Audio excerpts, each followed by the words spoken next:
C'était un chantier où j'avais déposé du matériel 3 semaines, 1 mois avant et je reviens sur le chantier et quand j'arrive, tout le matériel que j'avais posé, que j'avais mis en place avait été enlevé. Donc je suis partie voir la personne qui avait enlevé le matériel et je lui ai dit: «Mais enfin, pourquoi? Pourquoi t'as enlevé mon matériel?» Bah, c'était en plein milieu du passage, ça me gênait. Je fais: «Bah, dans ces cas-là, viens me voir. Explique-moi où est-ce que je peux passer pour qu'on puisse s'entendre». «Ouais, bah, de toute façon, si j'attends après toi, je suis pas sortie. On sait très bien qu'une femme, c'est lent. Je sais même pas ce que tu fais là». Je fais, il me dit: «Ouais, de toute façon, j'ai pas à parler avec toi. Tant que ton chef, il est pas là, je te parle pas». Je dis: «Bah, de toute façon, le chef, tu le verras pas. Donc aujourd'hui, tu traites avec moi, sinon tu traites avec personne d'autre». Elle est l'une des 3 seules femmes à exercer ce métier en Île-de-France. Elle a décidé de complètement casser les codes pour atteindre son métier de rêve. Elle s'appelle Amélie Roquel et elle est avec nous aujourd'hui. Bienvenue dans Inspirel. Bonjour, je m'appelle Amélie Roquel, je suis plombier chauffagiste et je suis ravie d'être avec vous sur Inspirel. Alors Amélie, tu as le parcours le plus qui va le plus dans tous les sens que j'ai vu jusque-là, parce que tu veux commencer en étant architecte décoratrice d'intérieur. Oui. On est d'accord. À la base, non, c'était même pas ça, c'était kiné-ostéo pour sportifs de haut niveau. Et donc après, du coup, tu te dis, je vais faire architecte d'intérieur. Oui, Ok. c'est ça. Donc tu fais une formation en dessin, mais tu finis par ne pas faire architecte d'intérieur. Non, parce que j'ai pas trouvé de travail à la sortie du diplôme, Ok, du moins pas dans ce domaine-là. ok. Et il a fallu aller travailler, donc... Ok. Et du coup, à ce moment-là, tu as fait quoi comme petit boulot? J'étais caissière chez Grand Frais. Et donc tu fais caissière chez Grand Frais, et après, tu décides de reprendre tes études. Oui, parce que être à la caisse et scanner des articles toute la journée, je voulais faire autre chose dans ma vie, je voulais quelque chose d'un peu plus... un peu mieux. D'accord, et donc tu décides de devenir gérante de magasin. C'est ça. Vous allez voir, on va passer par tout un tas de chemins, ça va être très rigolo. Donc tu décides de faire gérante de magasin, tu fais un BTS MUC. Ouais. Très bien.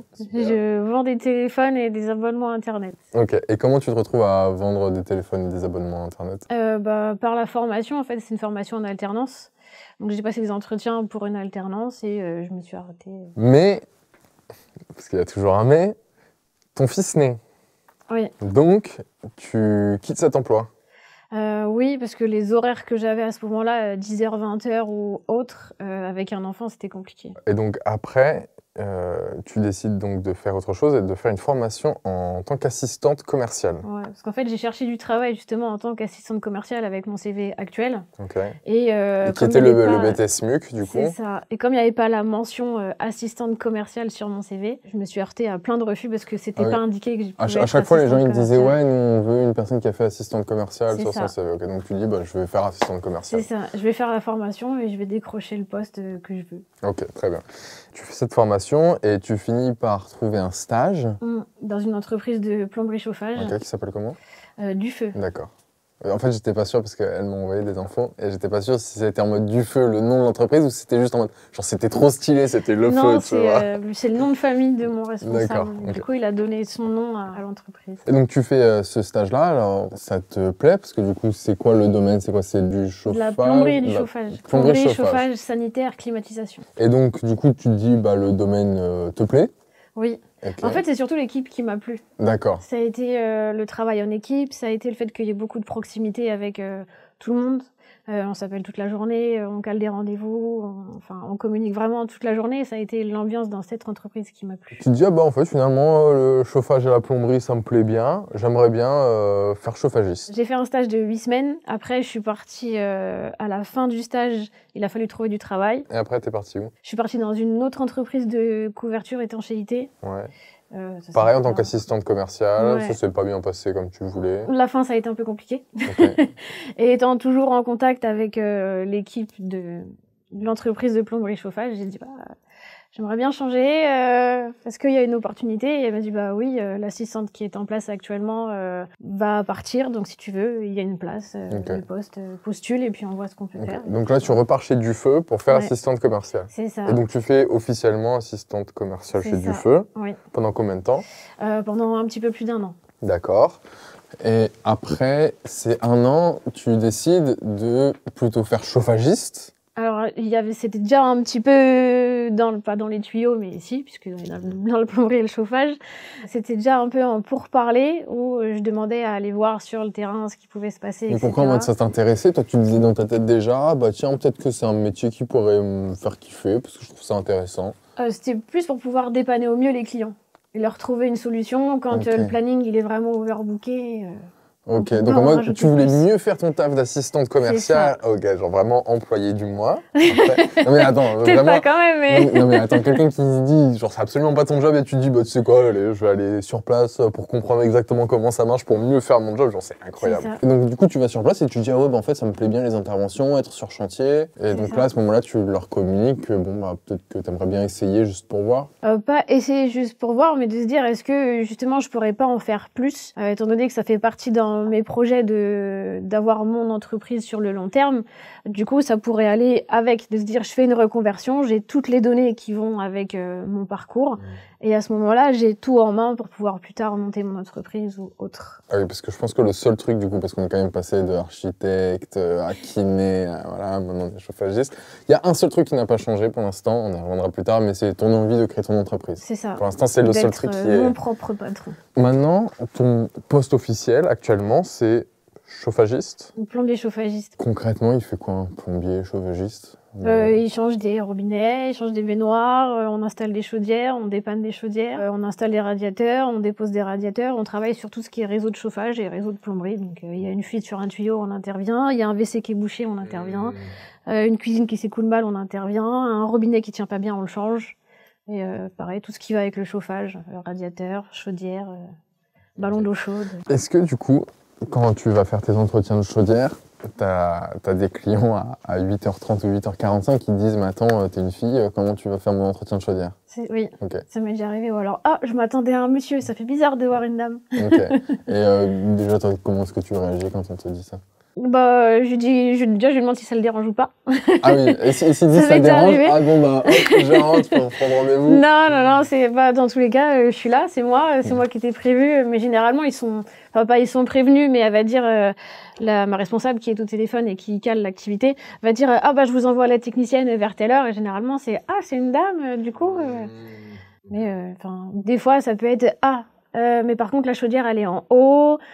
Si vous avez des pièces à changer, c'est des grosses pièces. Est-ce que vous êtes sûr que... T'as un exemple comme ça d'un, je sais pas, un client sceptique qui te dit comment vous allez faire ça, comment c'est possible, et après tu finis par réussir. On devait aller changer des radiateurs avec un collègue, et comme il y avait 2 radiateurs à changer dans la maison, on s'était dit chacun le sien, comme ça on y passe moins de temps. Une fois que tout est vidangé, on peut travailler chacun sur notre radiateur, et puis hop, pas de souci. Et quand le client il m'a vu arriver avec mon mon radiateur de 70 par 80, il s'est dit oh, mais vous allez jamais réussir à le monter, c'est pas possible. Oh, je dirais dans les 15-20 kilos peut-être. À vide. Il faut se trimballer les 15-20 kilos. Fallait monter les escaliers et me dire vous allez jamais y arriver, c'est pas possible. Je dis si, vous inquiétez pas, de toute façon au pire si jamais j'y arrive pas, il y a mon collègue à côté, mais il y a pas de raison que j'y arrive pas. Il me dit bon d'accord, bah on verra réellement si vous y arrivez ou pas. Ok. Du coup j'ai monté mon radiateur, j'ai descendu l'autre, j'ai raccordé le radiateur, mis en eau et puis voilà. Et à la fin il m'a dit oh, je m'attendais absolument pas à ce que vous y arriviez. Félicitations, bravo. T'as senti pour boire à la fin. C'est ça. Trop bien. Enfin, c'est pas tout le temps, mais ça peut arriver, ouais. Okay. Généralement, les gens chez qui tu vas, ils sont sympas. Oui. T'as jamais des gens bizarres ou, je sais pas, débarquer chez quelqu'un, il a un syndrome d'accumulation, c'est le bordel chez lui. Ah ouais? Ouais. Il y a des fois, on a du mal à circuler. Il y a une fois où ça m'est arrivé, il y avait une fuite dans une cave et en fait, pour accéder à la cave, les gens habitaient au premier étage et la cave était dans le renfoncement d'une maison en sous-sol. Et du coup, il fallait passer par le monsieur qui habitait au rez-de-chaussée pour accéder à la cave. Et c'était tellement encombré que je me suis dit, mais comment je vais passer avec ma caisse à outils entre tout ça? Et bon, après, ça s'est fait, mais des fois, ouais, on se dit, oh, comment je vais pouvoir manœuvrer? Comment je vais pouvoir poser mes affaires? Où est-ce que je pose mes affaires? Ou des fois, arriver chez des gens où c'est un peu compliqué niveau hygiène. Ah ouais, à ce point-là? Et de se dire, je réfléchis où est-ce que je pose mes affaires. Ah ouais, à ce point-là? Ça peut arriver, genre le sol, il est sale, des trucs comme ça. Ouais. Si on doit faire un top 5 ou un top 3 des phrases les plus sexistes qu'on t'a données, soit quand tu vas en intervention ou pour faire ce que t'as fait. Top 3, celle que j'entends souvent, vous êtes une femme, vous êtes sûre que vous allez y arriver. Top 2, ça a été, faites ce que vous avez à faire, je demande à voir. Ok, inspecteur des travaux finis. C'est ça. Et top 1, ça a été, tant que le chef il est pas venu, je vous paye pas la facture. Ah ouais. Ah, celle-là, elle est forte. Ouais, celle-là a été pas mal. Bon, après, c'est arrivé qu'une fois, mais ça a suffi pour marquer. Ouais, tu m'étonnes.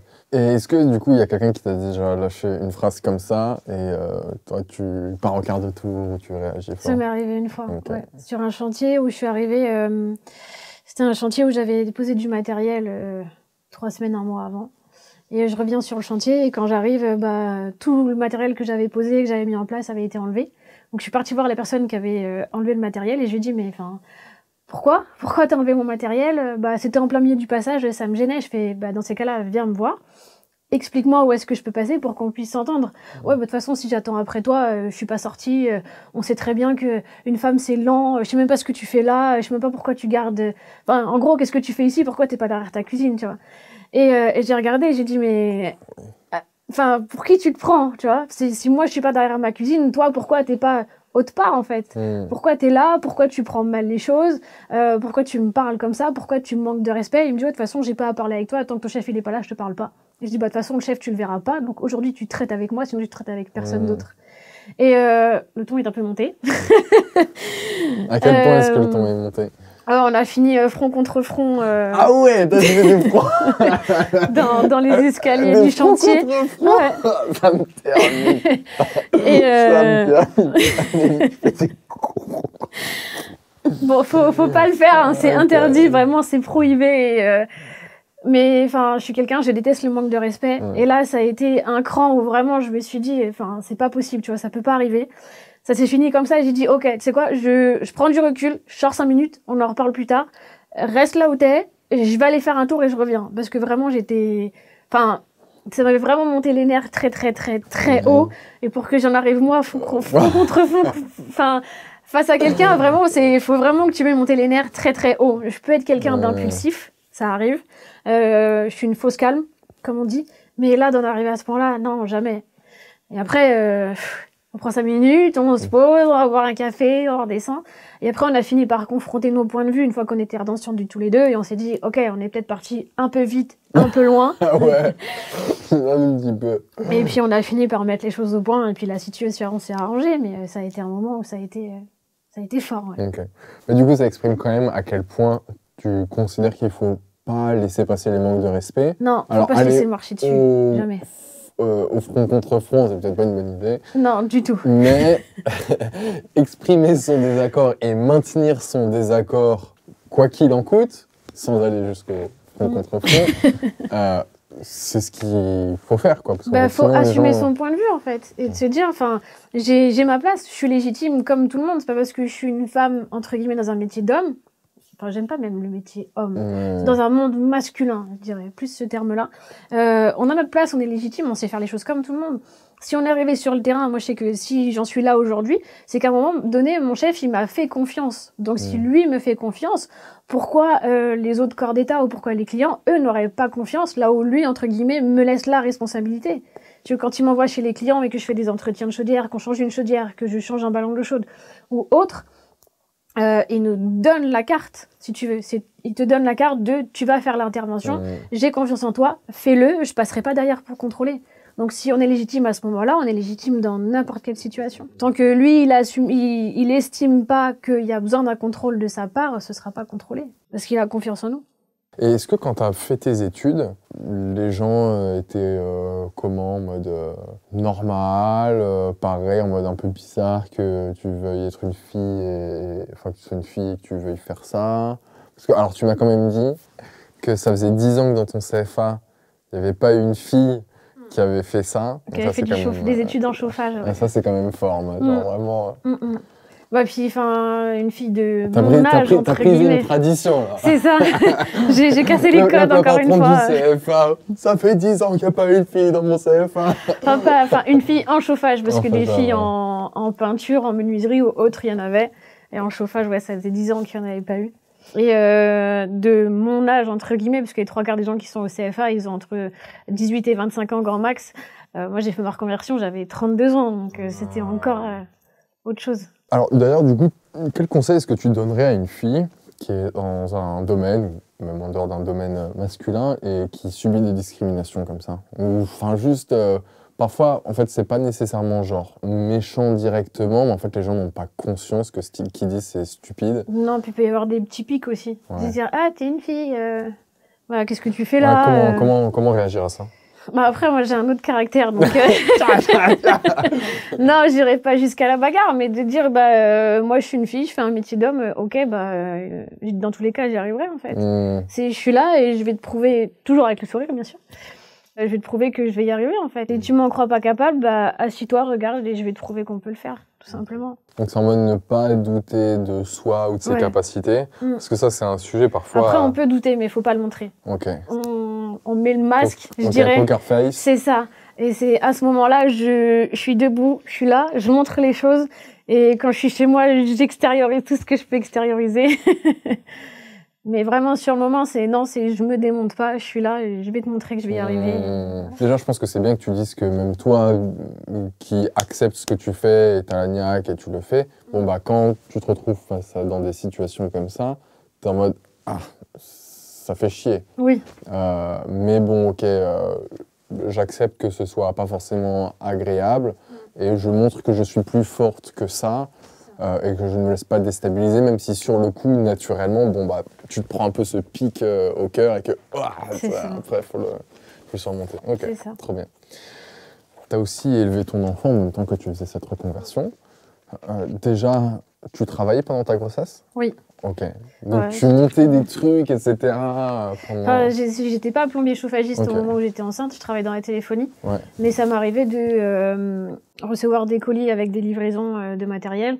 Donc descendre les cartons, monter les cartons. C'était dans une boutique qui était à étage. Et en fait, la réserve où il y avait le matériel était en bas. Donc dans la journée, il fallait monter plusieurs fois les escaliers pour aller chercher un téléphone, pour aller chercher une box ou des choses comme ça. Donc fallait le faire. Et je travaillais à 100 km de là où j'habitais. Donc je faisais 100 km le matin, 100 km le soir. Donc 1 heure de route le matin, 1 heure de route le soir, fallait anticiper. C'est rapide, 1 heure pour faire 100 km, toi t'es... Dans notre campagne, ça va vite. Ok. Non, mais, la limitation à 70, 1 heure, 5 km, ça fait du 100 km. Ah, excuse-moi. Tu vas vite dans ta campagne.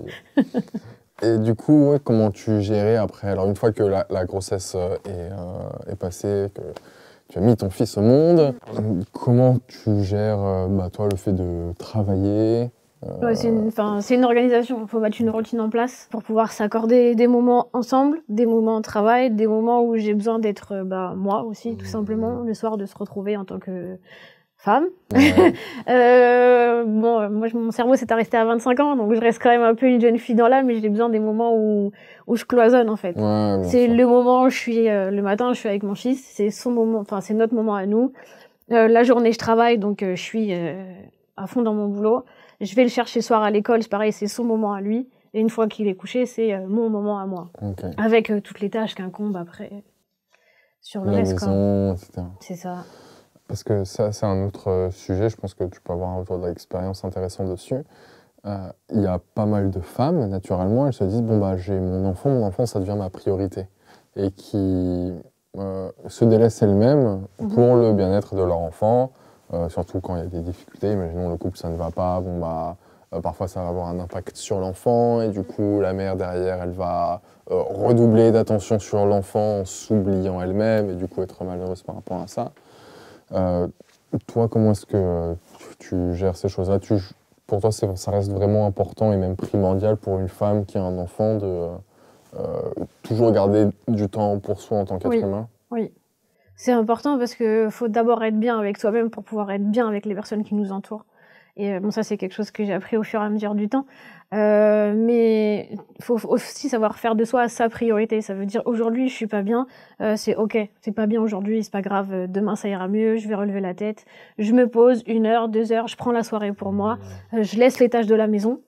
Et vraiment, je me concentre sur moi, je me repose et je fais ce que j'ai à faire et ce qui me fait du bien. Pour me dire, c'est pas grave, les tâches ménagères, on peut les faire demain, c'est pas grave. C'est pas parce que j'ai oublié un jour que ça y est, c'est la fin du monde. Mais c'est important de penser à soi, vraiment. Parce qu'on a pas mal parlé de ton parcours et de tes reconversions, de tes nombreuses reconversions, comme si c'était logique et puis ça coule de source. J'imagine que c'est quand même, toi, à chaque fois que tu te reconvertis ou que tu es obligé de faire un job alimentaire ou un truc comme ça, bon, bah, t'y réfléchis, c'est pas facile. Bah, ces décisions qui peuvent être lourdes de conséquences. Ça veut dire que si, entre guillemets, moi je tombe, il y a tout le château qui tombe. Comme je gère mon fils, entre guillemets, toute seule, faut l'assurer au quotidien. Ça veut dire je peux pas me planter. Si je me plante, on perd tout. On perd la maison, on perd tout ce qui va avec. Donc c'est un peu le château de cartes, et t'es en haut de ton château de cartes et tu te dis, je suis là-haut, je suis tout en haut, c'est moi qui assure tout, donc faut pas que je me loupe. Donc tu réfléchis pendant un moment, tu pèses le pour et le contre, tu te fais vraiment tes points forts, points faibles et t'analyses sur le long terme. Carrément, toi, t'avais fait en mode une fiche, genre t'avais écrit sur papier. Ouais. Les plus, les moins. Ok, ça c'était pour quelle situation, pour quelle décision? Pour la dernière reconversion pour être plombier chauffagiste. Ok. Donc en mode, à ce moment-là, t'es assistante commerciale. Ouais. Et donc tu prends une feuille, A4, A3, A5, ça a une importance. Un petit cahier, j'ai tout mis dessus. Ok. Est-ce que c'est le cahier que tu nous as amené? Alors c'est le cahier qui est là, qui est... Ah, là, je pense que j'ai rarement fait une transition aussi belle. Ah, c'est incroyable. Et j'ai plus la feuille parce que je l'ai enlevée. Il y a beaucoup d'autres choses dedans, mais Comment tu l'as enlevé la feuille? Parce que les pour, les contre, ils sont plus à jour. Okay. Parce que justement, comme je suis bien dans ma vie professionnelle actuelle, en fait, il n'y a plus les doutes que j'ai pu avoir à ce moment-là.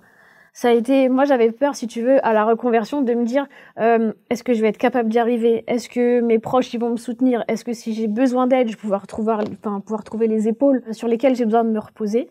Et il y en a certaines qui sont restées, d'autres qui sont parties. Donc si tu veux, c'est plus la même liste qu'à ce moment-là. Et ça a été aujourd'hui, ma reconversion, elle est faite, elle est actée, elle est accomplie.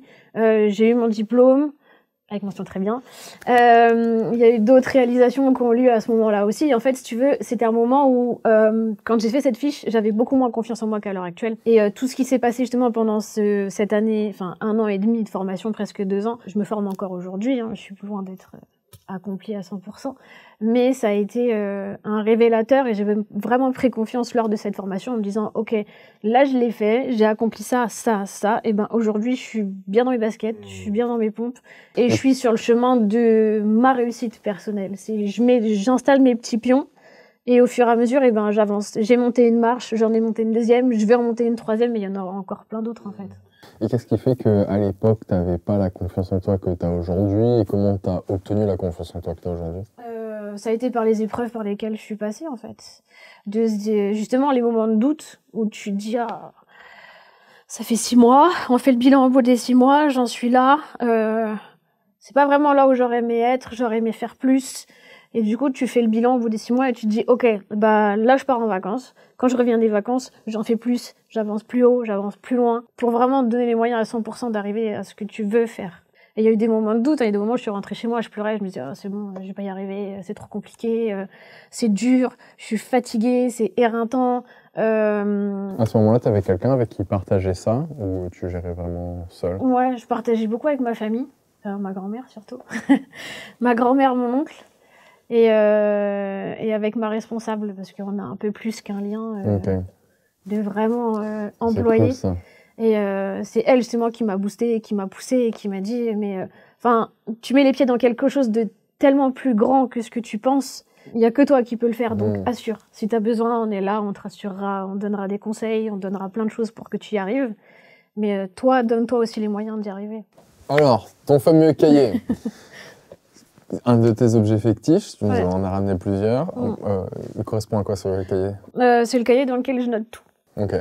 Où j'ai noté plein de choses par rapport à ma formation.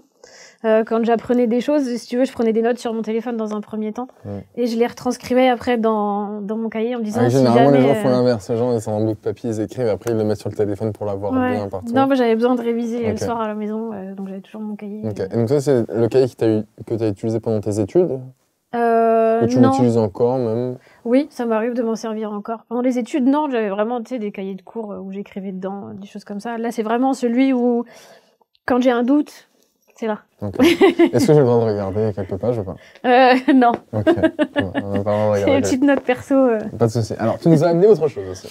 Donc, j'ai ramené Ça, c'est parce que j'emmène toujours un objet en rapport avec mon fils avec moi. Ok. Peu importe où je vais. C'est un petit peu mon gris-gris, je dirais. J'ai besoin d'avoir quelque chose de lui avec moi. C'est sentimental, ça me rassure. Et comme c'est quelqu'un qui croit beaucoup en moi, je l'emmène partout. Donc il y a toujours quelque chose. Si c'est pas une petite babiole, ça va être un porte-clés sur une clé. Ça va être quand c'était des moments vraiment forts en émotion, emmener un doudou, carrément l'emmener avec moi. Voilà. Et pourquoi un dinosaure? Il aime bien les dinosaures? Ah, c'est un grand fan de dinosaures. Est-ce que j'ai le droit de regarder un Oui. dinosaure? Parce que j'adore les dinosaures aussi. Il les connaît par cœur, il connaît tous les noms. Faut pas me demander parce que moi je les connais pas, mais s'il était là, il t'aurait dit ah c'est un tel modèle, il fait ça, il mange ça. On va laisser quelques années, après on parlera dinosaures ensemble. Ok, et après? Je dirais le stylo rose. Parce que comme je suis une fille, j'ai besoin de rose tout le temps avec moi. C'est vraiment une touche que j'ai, que les clients ont pu remarquer ou autre. Même ma chef, elle m'a dit... Accordé avec la manucure, d'ailleurs. Ouais, c'est ça. Et j'ai même les chaussures de sécurité où la semelle est rose. Ok, ça c'est très fort. Voilà. Avant, j'avais une paire carrément qui était rose. Parce que je voulais une touche de rose. Et j'ai ramené une pince multiprise.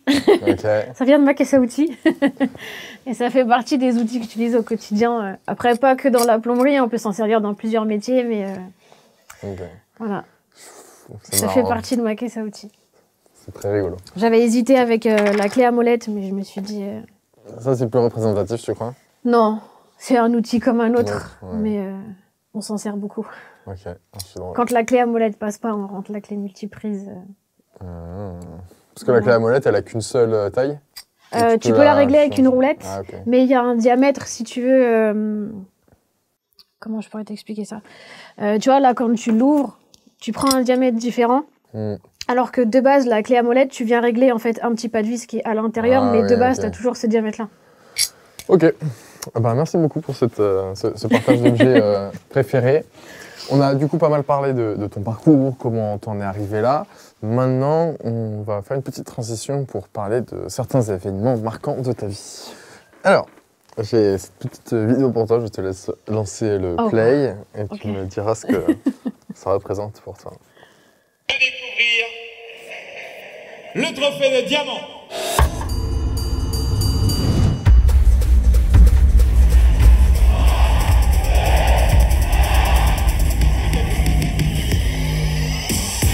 Carpenter en installation thermique.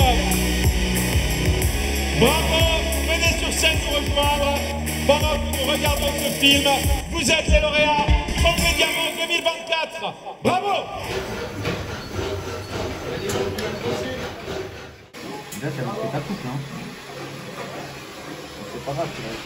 Tout le monde peut bâtir son avenir, pierre après pierre, soudure après soudure, jour après jour. Je te souhaite de bien grandir, mais pas trop vite quand même, et d'accomplir de grandes choses, car tout le monde le peut, à condition de s'en donner les moyens et d'être bien accompagné, bien formé. Je t'aime jusqu'à les étoiles. Ta maman qui ne lâche rien.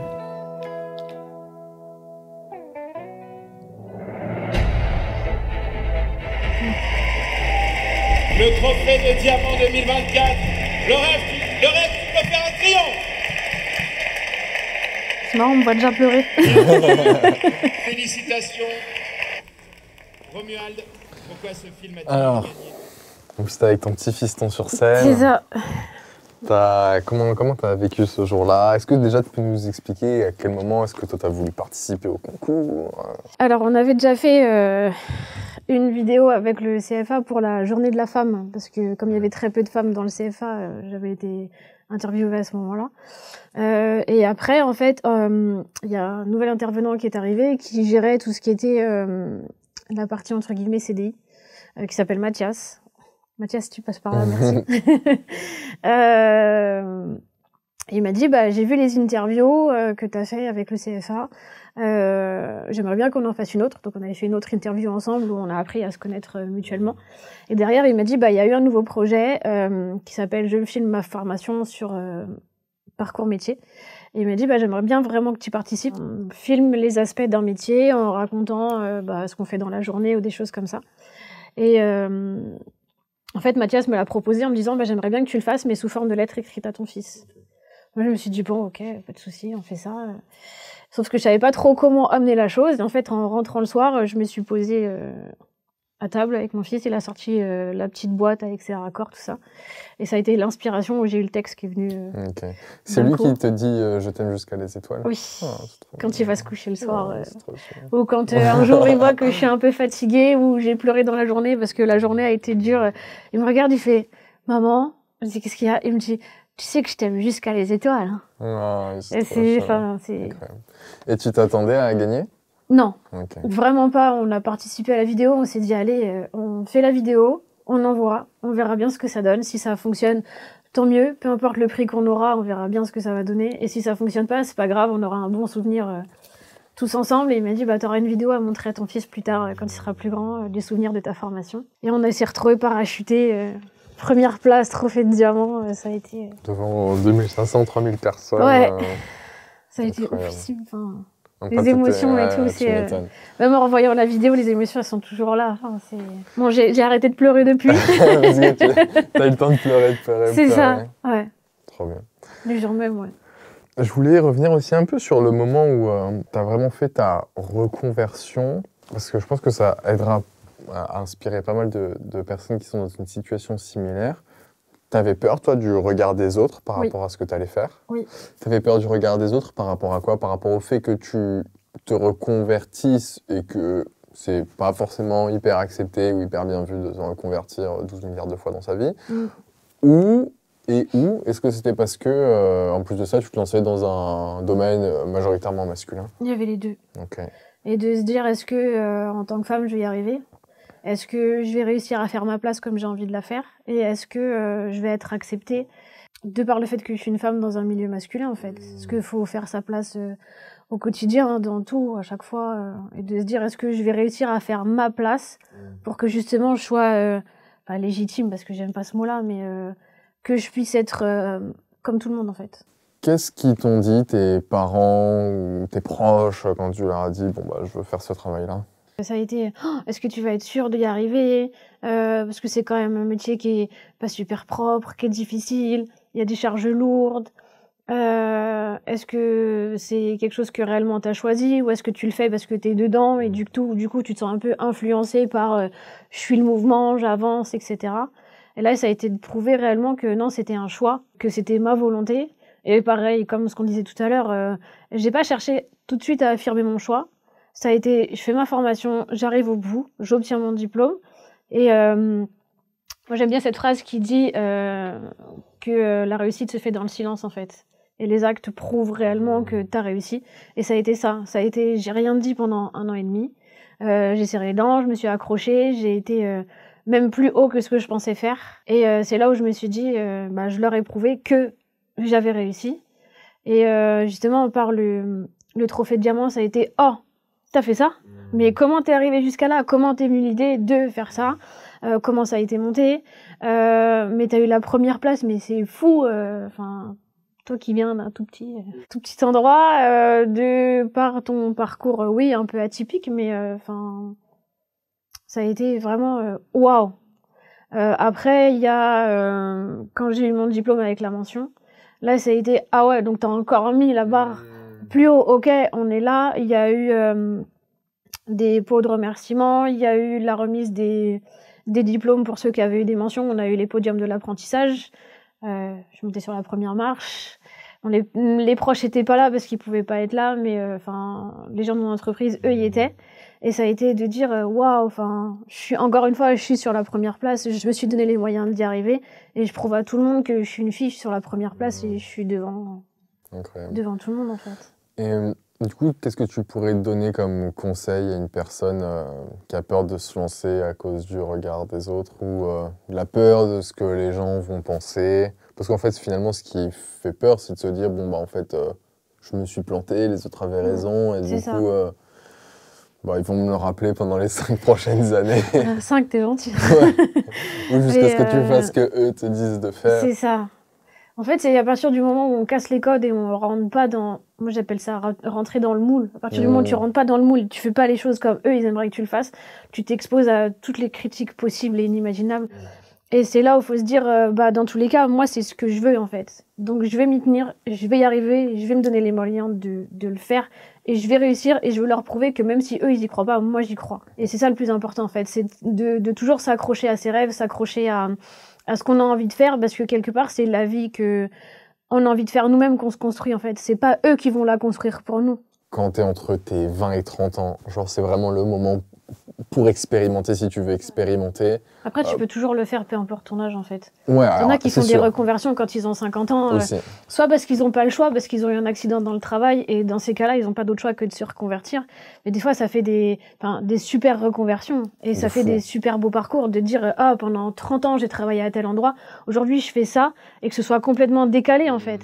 C'est justement, c'est exactement pour ce genre de choses que je me dis, encore plus quand t'as entre 20 et 30 ans, en fait, la réalité du risque que tu prends, en vrai, il n'est pas si gros que ça. Puis dans tous les... ça vaut le coup de risquer, en fait. Faut que ce soit un risque mesuré aussi. Après, dans tous les cas, si tu prends pas de risque dans ta vie, tu fais rien, en fait. Ouais. Tu fais rien, tu restes les deux pieds chez toi, et tu sors pas, tu fais rien. Et moi, je pars du principe que la vie, elle est faite pour être vécue, et que... faut la manger par les deux bouts, en fait. Faut tout vivre pour que le jour où t'es vieux, tu te dis, waouh, j'ai eu la vie que je voulais avoir, en fait. Et de rien regretter. Te dire, ouais, ça n'a pas été facile. J'ai eu des moments où ça a été dur. J'ai eu des moments où je me suis cassé la figure. Mais toujours, je me suis relevée et je suis arrivée là où je voulais être. Et aujourd'hui, je suis vieux. Je suis assis dans mon fauteuil. De fou, moi, c'est je suis un vieux grabataire. Mais... j'ai vécu des trucs de fou et je suis contente d'en être là où j'en suis aujourd'hui. Moi, pareil, genre, quand j'ai une décision genre difficile aussi, genre, je m'imagine à 90 ans, genre, sur mon lit de mort, en me disant, ok, est-ce que à 90 ans déjà sur mon lit de mort, j'en aurais quelque chose à faire de ce truc-là? C'est ça. Et ensuite, est-ce que je serais content de l'avoir fait ou de pas l'avoir fait, tu vois? Et franchement, sincèrement, rarement, je me trompe en faisant ça. Parce que même si le truc que tu finis par faire, ça finit par ne pas fonctionner comme tu le voulais, tu finis par être en mode, finalement, en mode, au moins je l'ai fait et je suis content de l'avoir fait. Mais ça t'apprend toujours quelque chose. Ouais, de fou. Tu vois. Et je vais rebondir là-dessus parce que comment ma chef m'a laissé, quand je travaillais au bureau, une petite pancarte avec une citation de Nelson Mandela. C'est je ne perds jamais. Soit je gagne, soit j'apprends. Et en fait, c'est ça. C'est dans tous les cas, peu importe ce qui va t'arriver dans ta vie, t'en tireras toujours une leçon. Que ce soit une leçon positive ou négative, moi je sais que j'en tire toujours du positif. Je me suis cassé la figure, c'est pas grave. Ça s'est pas fait à ce moment-là, c'est pas grave, ça veut dire qu'il y a autre chose de mieux qui m'attend ailleurs. Il y a toujours ça en fait. Ce sera toujours positif et ça permettra toujours d'avancer et d'arriver au but premier qu'on s'est fixé en fait. Ça serait quoi pour toi le genre d'intervention que tu fais où tu te dis ok, je sais pourquoi je fais ce métier? Je dirais quand je remets l'eau chaude ou le chauffage à des clients. Où ça fait 3-4 jours qu'ils n'ont pas eu de chauffage, ça fait 3-4 jours qu'ils n'ont pas eu d'eau chaude, et t'arrives, on n'a pas les capes de super-héros, c'est dommage. Ouais. T'as un exemple comme ça d'une personne chez qui tu en mets de l'eau chaude et qui l'a pas eu depuis longtemps? Oui. On a changé une chaudière récemment, c'est une dame, ça faisait 1 an qu'elle n'avait pas de chauffage ni d'eau chaude. Ah non, parce que la chaudière fonctionnait pas bien, enfin c'était compliqué, et elle n'avait pas les moyens de la faire réparer. Et on s'est retrouvés, nous, à changer la chaudière chez elle. Et j'avais fini un peu plus tard que prévu. Ouais. Mais c'est pas grave parce que... Ouais, t'as pas dit, bon, du coup, à l'année prochaine. C'est ça. et de voir que, justement, on est arrivé chez elle, dans sa salle de bain, il faisait 10 degrés. C'est fou. Ça veut dire, en plus, du coup, elle a économisé pendant, je sais pas combien de temps, pour pouvoir avoir l'eau chaude. Ça, c'est fou. Puis elle a eu un complément par d'autres moyens. Mais du coup, quand on est parti de chez elle le soir à 18h, il faisait 19 degrés dans son salon. Incroyable. Et elle a ouvert le robinet, il y avait de l'eau chaude, quoi. Wow. Donc tu vois déjà son visage qui se décrypte, c'est quand t'arrives le matin, elle était un peu crispée, de se dire ça fait un moment qu'il fait froid chez moi. Même toi, tu rentres dans sa maison, tu sens le froid, tu te dis mais comment tu peux vivre? Ça veut dire qu'elle vivait ça faisait 1 an, elle vivait avec 12 degrés chez elle et... elle avait mis des petits chauffages d'appoint dans les pièces où elle vivait en fait, pour pouvoir améliorer son confort en attendant de trouver une autre solution. Et du coup, toi, tu sors de ça et t'es en mode... déjà, tu prends une leçon de vie, parce que tu dis que toi, au quotidien, t'es bien content d'avoir ton chauffage et ton eau chaude, et d'avoir un confort que, du coup, elle n'avait pas, donc tu prends une leçon de vie, et en même temps, t'as la sensation de te dire « Oh, j'ai vraiment fait un truc de fou aujourd'hui, elle va être contente. » Enfin, t'imagines, toi, tu te laves à l'eau froide ou tu fais chauffer des gamelles pendant 1 an. Je pense que c'est une des raisons pour lesquelles elle va être crispée, c'est parce que du coup, elle se dit « Ok, j'ai l'espoir que ça se résout mais est-ce que ça va marcher ou pas ?» Et si ça marche pas, la détresse. C'est ça. Et ouais, de voir son visage, tu sais, qui se détend et qui se dit ce soir, je prends un bain chaud, quoi. Dans ma salle de bain, il va faire chaud, alors que je prenais des douches, il faisait froid. Enfin, ouais. C'est pour ça qu'on vit au quotidien, en fait. Enfin, moi, c'est pour ça que je vis au quotidien. Donc aujourd'hui, ce que tu fais comme travail, c'est ta passion. Oui. C'était vraiment ta passion de base ou en mode c'est un truc que tu as découvert en fait, quand tu es allé travailler dans cette entreprise-là et bon, en fait, finalement, tu as découvert que tu kiffais. J'ai toujours aimé les travaux manuels. Okay. J'ai toujours aimé ça. Et là, ça a vraiment été quelque chose que j'ai appris sur le terrain et sur le moment. Et ça a vraiment déclenché quelque chose où je me suis dit, ouais, je suis faite pour ça, en fait. Okay. Je suis dedans, j'ai envie d'apprendre. C'est un métier dans lequel je me sens bien et où je suis enfin à ma place. Et je me réalise personnellement, professionnellement, où j'ai ma vie de maman qui s'accomplit et j'ai ma carrière professionnelle qui s'accomplit aussi, en fait. Et j'arrive à faire les deux en même temps sans que l'un empiète sur l'autre. Et donc, du coup, c'est quelque chose que tu recommanderais aux gens, j'imagine, de faire un métier qu'ils aiment ou avec une passion naturelle qu'ils ont? C'est un métier qu'on fait plus de 10 heures par jour, en fait. Ouais. Donc, si c'est un métier qui te plaît pas ou que t'es pas épanoui dans ce que tu fais au quotidien, tu vas un peu à reculons. Ouais. Et je trouve que c'est dur de se lever le matin pour faire un travail que t'aimes pas trop. Ouais. Alors que si tu te lèves le matin, tu te dis, OK, aujourd'hui j'ai des missions, je vais réussir mes missions, et je rentre le soir, j'ai le sens du devoir accompli. Ouais. Tu sais, où tu te couches le soir et tu te dis, ah, ça a été une bonne journée, j'ai réussi, j'ai appris des nouvelles choses. Et vraiment, tu as cette sensation de, ouais, la journée était bien. Alors, est-ce que tu peux nous donner quelques petits conseils chauffage, parce que ma facture d'électricité véridique a augmenté de 30% en un an, enfin janvier à janvier. Déjà, comment c'est possible? Pourquoi? Là, c'est la séquence qui va intéresser tout le monde. C'est possible parce que déjà, par rapport à l'année dernière, on a mis le chauffage plus tôt. Okay. Parce qu'on a eu un peu plus froid, que cette année, l'hiver, il est beaucoup plus rude que l'année dernière. Donc c'est normal que ma facture d'électricité soit... Alors déjà, les prix, ils ont augmenté. D'accord. On sait à peu près combien de pourcents ils ont augmenté ou pas? Non, okay. J'ai pas les chiffres en tête, mais je sais que ça a augmenté. Okay. Autant le gaz que l'électricité. Et puis, on chauffe plus, en fait. On chauffe plus, il fait beaucoup plus humide. Donc forcément, quand c'est humide, t'as besoin de chauffer pour que... tu sois plus confortable dans ta maison. C'est pas forcément moi, ma consommation qui a augmenté de 30%. Enfin, je sais pas, mais je pense pas. Mais... Après, ça a pu, comme je t'ai dit, ça a pu augmenter parce que justement, on chauffe plus tôt, et on chauffe pas plus fort parce que t'as mis la même température que t'avais l'année dernière, mais les températures extérieures font que du coup ta température intérieure peut baisser un petit peu plus vite. C'est pas mon comportement qui a changé, c'est juste que derrière, comme il fait plus froid, faut chauffer plus. Okay. Est-ce que t'as... Enfin, chauffer plus, non, mais pour que t'arrives à l'équilibre, comme en extérieur il fait plus froid. Du coup, avec les histoires de perte de chaleur, pont thermique, etc., tu peux avoir une sensation de froid dans ta maison. Le pont thermique autour de tes qui relie deux villes. C'est quoi un pont thermique? Un pont thermique, c'est quand tu as une différence de température entre l'extérieur et l'intérieur de ta maison. Okay. Et en fait, tu peux le mesurer sur les endroits où tu as les fenêtres, où tu as les portes, parce que tu as la sensation de froid. Tu vois, par exemple, quand tu t'as sous ta porte, des fois, tu sens une espèce de courant d'air. Ouais. Là, tu as un pont thermique. Et tout autour de ta fenêtre, la structure de ta fenêtre est un pont thermique. Okay. C'est pour ça qu'on place les radiateurs sous la fenêtre, parce que ça vient couper l'air froid qui rentre et on injecte de l'air chaud. On apprend des choses. Est-ce que tu as d'autres conseils, du coup, pour faire en sorte que notre facture de chauffage, elle soit moins... Moins élevée? Ouais. Quand vous n'êtes pas à la baisser baissez la température de 1 ou 2 degrés. Toi, tu penses que c'est plus rentable de laisser un petit peu? Oui. Ok. Plutôt que de couper complètement et revenir à 20. C'est ça. Parce qu'en fait, au moment où quand tu coupes complètement, du coup, ta maison, elle va refroidir. Elle va mettre un certain moment à refroidir, mais elle va refroidir quand même. Et en fait, quand tu vas revenir, tu lui demandes une chauffe vraiment forte d'un coup. Toi, tu veux tes 19 direct quand tu rentres. Et du coup, si ta maison, elle a été à 12 degrés, tu passes de 12 à 19. Et là, ton chauffage, il tourne à plein régime. Ouais. Alors que si tu le laisses entre 15, 16, max 17, si t'es parti, de 17 à 19, la fracture, du coup, elle est moins importante. Et tu vas moduler au fur et à mesure. Fracture, c'est la différence entre la température actuelle du logement et celle qu'on va atteindre. Et celle que tu demandes à ton chauffage. Mais en tout cas, merci beaucoup pour les conseils. Je pense que ça aidera plus d'une personne. Alors, j'aimerais bien que tu nous donnes un dernier conseil pour finir, qui est, et je le vois à ton stylo rose, ton carnet rose, tes ongles manucure rose. On peut rester féminine en faisant un métier d'homme? Oui, on peut. Après, ça dépend de la personnalité. Mais oui, on peut tout à fait. Enfin, mes ongles manucurés, moi je travaille avec au quotidien, il n'y a aucun problème. Ça te gêne pas? Non. Bon, après, il ne faut pas faire des ongles. Oui, de Cardi B, des trucs comme ça. Sinon, ça peut devenir compliqué. Même au quotidien, c'est compliqué, et encore plus dans des métiers manuels, mais c'est tout à fait possible. Bon, là, vous me voyez maquillée, je ne suis pas tout le temps comme ça. Mais garder ses cheveux longs, oui, je vais sur des interventions où je garde mes cheveux longs. Je les attache un maximum parce que forcément, avec le métier que je fais, c'est pour des questions de sécurité qu'on les attache. On manipule des produits chimiques, on manipule le chalumeau, donc tu as de la chaleur. Forcément, tu n'as pas envie de te brûler les cheveux. Mais tu peux quand même garder cette part de féminité. Et je trouve que c'est important de la garder parce que ça permet aussi d'affirmer qui on est.